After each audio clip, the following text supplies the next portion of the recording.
smiling, I keep doing my thing. Before my life is over and my moment fade away. I keep going, I keep smiling, I keep doing my things. Before my life is over and my chance just take her wings.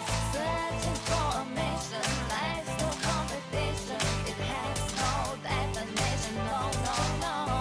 The blind faces follow, my vibes just stay mellow. You can't take what I know, no, no, no.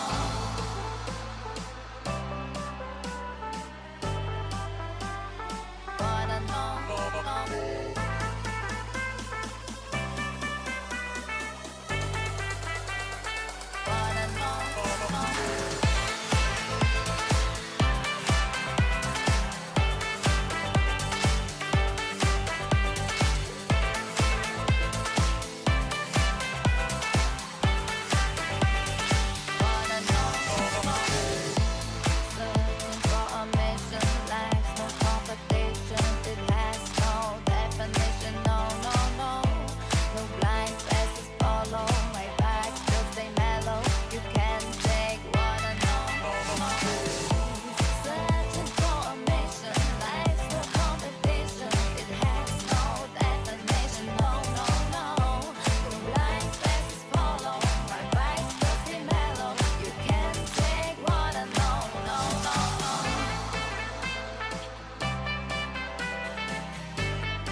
Electrocute Ambessa and how much proficiency everyone has on the pick, a player like Kiin can win this matchup. Is a pretty even matchup now in our minds, I think, across top laners here at the LCK. You know, if you're on Rise group, Jax matchup, it's the same sort of vibe, right? Yeah. Where if you feel like you're good enough, or if you are good enough, you can definitely play out that matchup and make it look very, very good. And I imagine Kiin is pretty comfortable in the Ambessa and Na'R. There's the Jarvan that you were 1000% positive about. So they went through 10 iterations of considering it, and in all 10 they so in like 10 Jarvan. Different dimensions, he still picks Jarvan here. That makes some sense. As we have the Lovers Duo for the bottom side of the map, Ruler and Duro on the Xayah Rakan into the Lucian Melio.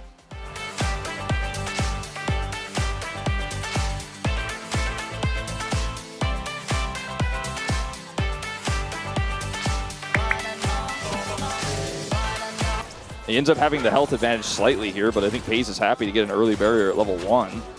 And FaZe does have Cleanse, so Ruler can actually do this, as Duro actually a bit of an aggressive move there. Throws out the Grand Entrance just to save Ruler some health bar. Does have to sacrifice a lot of his own. Sorry, rather Kiin does not proc another Electrocute there. He almost was able to. That would have given him an opportunity to be more aggressive. As Chovy is doing the World Tour. And both teams respecting that. Canyon might go over here for a little bit of a pass on a potential steal. Doesn't have level 6. Yeah, that is not going to be the steal from Canyon. He's going to have to safeguard his way out. Does do so. Not only in Korea, but in the world. So you give FaZe Lucian, you walk out 300 Wait, gold. someone might die. Okay, Kiin's just going to flash, but Ono with the flash follow. That's incredibly slick. Kiin does manage to buffer the CC from the ultimate. Keria comes on over, gets himself an assist, and that is Ono that picks up first blood on the Jarvan. And that might give T1 the tempo in order to be able to go for this. As in goes Ona. Grand Entrance is going to be used by Duro to get himself out of there, as Chovy is going to be the target. Shockwave comes down on top of him to interrupt the heroic entrance, and out he will go. Wave. So you were never going to get that ultimate off. Yeah, it's just kind of crazy. Anyway, I suppose. Ona is going to be taking a bit of damage here as Duro gets Cataclysm. There's the kickback from Canyon. So it's going to get a bunch of damage done. Now Doran is the target. All right.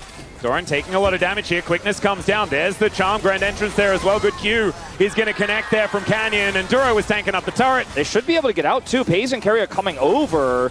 All right, Q going to land there from Canyon. Remember, doesn't have the kick. Grand Entrance comes down. It's a lot of damage, but onto Canyon first. They focus him down. Kiin is here. Ona's flagging and dragging away, and will be able to help lock down at the remaining kills here in this fight. FaZe tanking up this turret a little bit too much as Kiin very low.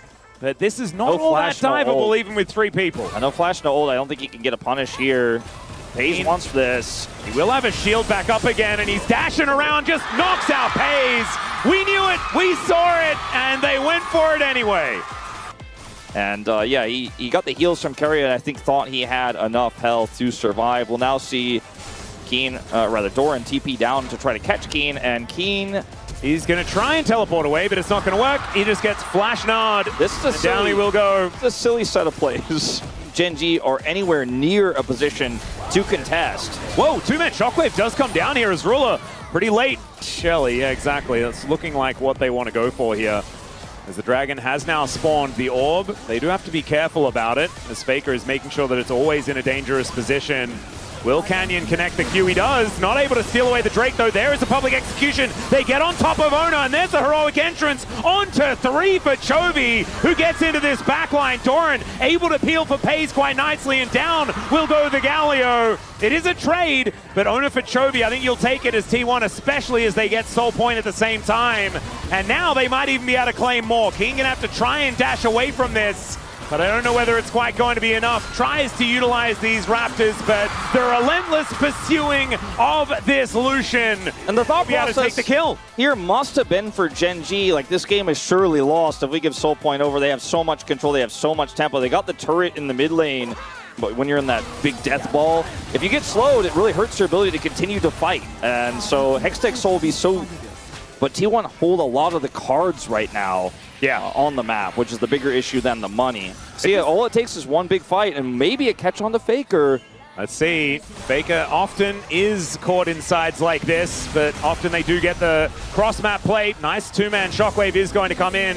And there is the Winds of War, so down will go the Orianna. I don't really see too much of an answering play here, though, for T1.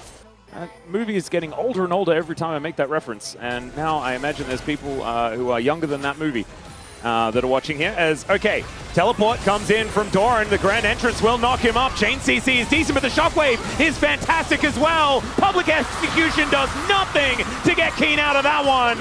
And Ruler's just going to have to run away. The kick to get FaZe out of the fight as there's the flash from Canyon to try and keep him alive. 30 seconds until Hextech Soul and GEN are melting at the hands of T1. For 23 they're going to look for a TP flank here. This is crazy by GEN. See, maybe it's just so crazy it could work. Well, let's see. No Dragon Rage kick. Pay's going to get over here as now Kiin just trying to dance on in. It's going to be the Hextech Soul going over to T1. And now Kiin not fully committed to that fight, but they will just lose the Soul. And I just feel like we haven't seen... Now trying to look for a turn. I think this is just desperation. It might work. I mean, T1 only have the Scuttle Crab and Vision around the top side of the Baron, but this is a greedy play from GEN, but they know they are in a tough spot. If they can get away with it, it can put them back in the game. Yeah, Faker is able to throw that orb over the wall. They do get the idea as to what's going on here. 5 seconds on that shockwave. Yeah, teleport coming in from Chovy, gets into heroic entrance range. There is that Hextech Soul doing a bunch of work, but the culling is not going to find the mark, and the Flag and Drag also goes wide. Fire kick, not hitting too much either. So T1, they will stop the Baron, but they will not punish GEN too much for it. As GEN are now finding themselves on a pretty awkward part of the map. Now Ruler's getting chased down by Faker. Shockwave gets the Feather Storm. Big win. Trade of ultis, but I think you're very happy as T1 to have that layer of safety removed from the Xayah. They've got so much control over these choke points as well as the slows to play through. Oh, there's a Gnar onto Kiin as well. He's just cataclysmed. Dunked down by Ona, and they should now be able to move over towards this Baron once again. Kiin up in 43 seconds. This Baron is going to be long gone. Ban Faker's Orianna, like you won't look silly, you know? Because that is the most important thing to do against T1. I thought that GEN might have a plan, and as it turns out, they didn't. Kiin is going to get shockwaved here. He went to try and find his ultimate, but Ambessa can't really do that very much anymore. As Canyon's going to get locked down. There's the kickback onto Ona, but it's only to get them out with relative safety. Justice Punch is a great answer here, but Chovy's response is death, as FaZe is going to lock down that kill. And T1 should be just cruising towards the Nexus here to pick up their first win of this best of 3. GEN going for a last-ditch attempt here, but without Chovy, it's so difficult to defend against T1. A game that only really had that one blemish of Fakers getting picked in the top lane, otherwise just domination here. Yeah, and Ruler going to be taken down here. Featherstorm not even able to be used. Great chain CC out of T1. They shut GEN out of this from minute 1, it felt like. And with one Baron, they'll destroy the GEN Nexus and see whether they can pick up their first victory here on GEN home turf.